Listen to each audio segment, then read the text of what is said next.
That's all we can do for you right now. Fight the poison. Fight the poison, okay?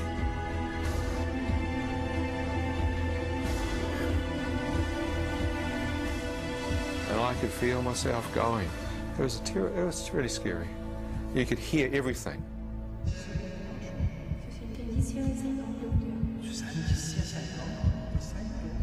Well, I lay there and I had doctors milling around me and nurses and orderlies, but I found it so difficult to keep my eyes open. I just couldn't seem to keep my eyes open.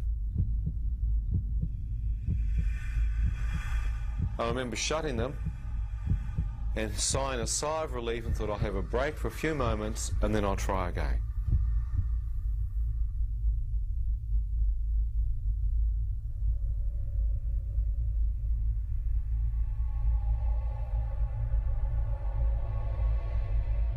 As I did that, I felt a sensation like a release. The battle to stay alive had finished.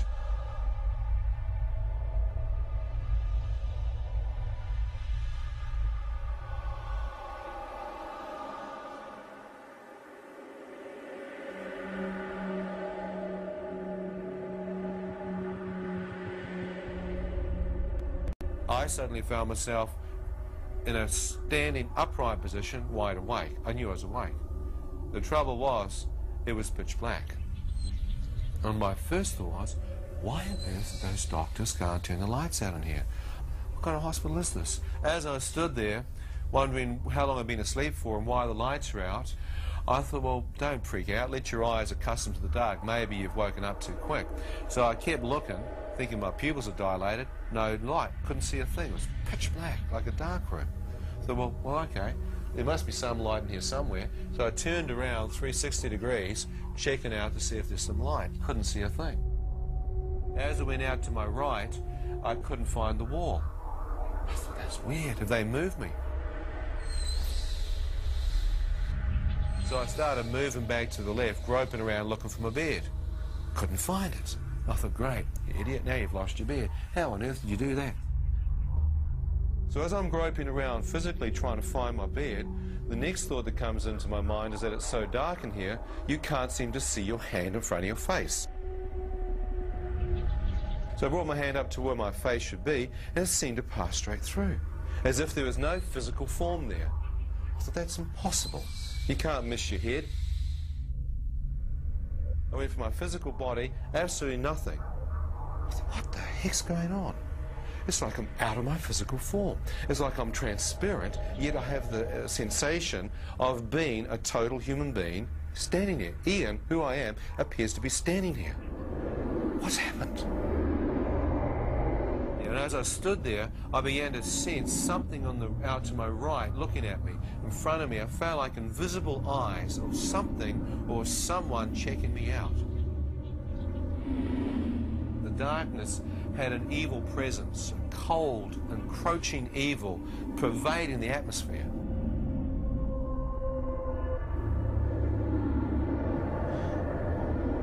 Where am I? Shut up!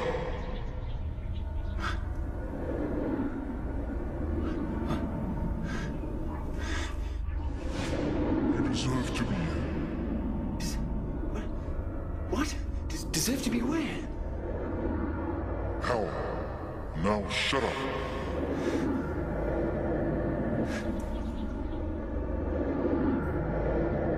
As I stood there, realizing I could actually be in hell, a radiant beam of light pierced through the darkness above me.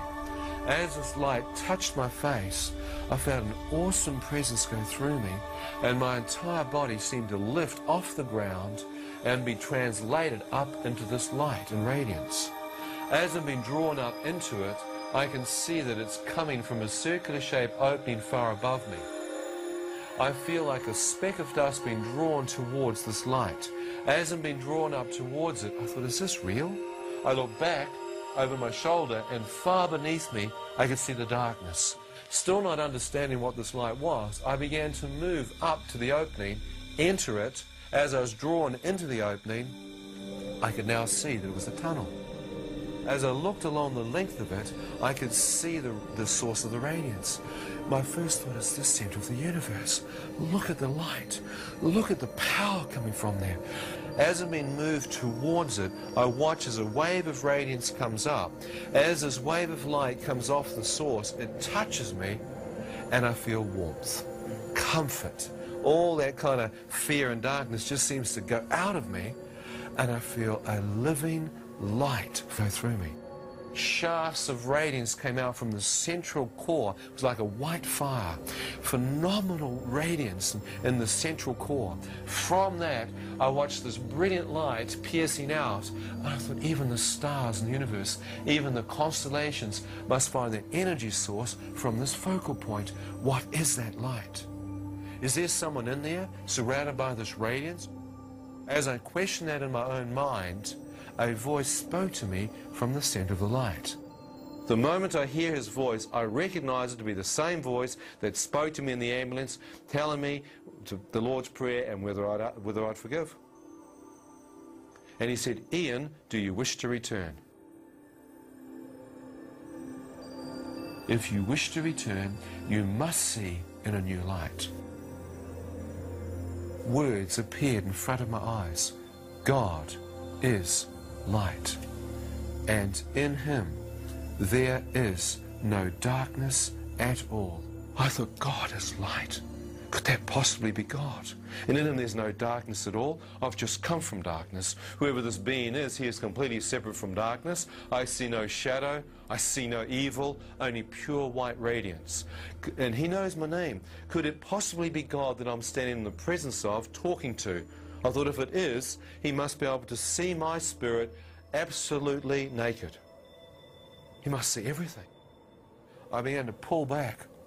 As I began to pull back towards the darkness of the tunnel, I watched a wave of radiance come off him.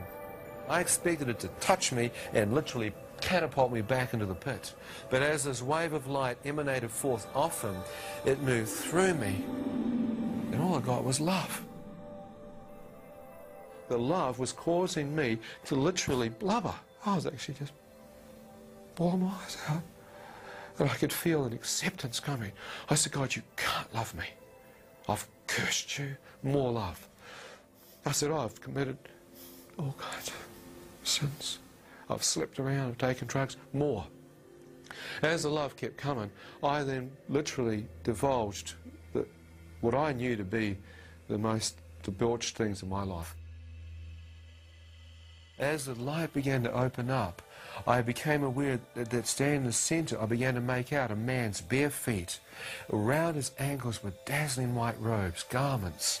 Not garments of cloth, but garments of light. As I looked out and saw that, I began to lift my face up to see the chest of the man, and his arms were outstretched with dazzling white robes, as if to welcome me. As I looked, I knew that I was looking at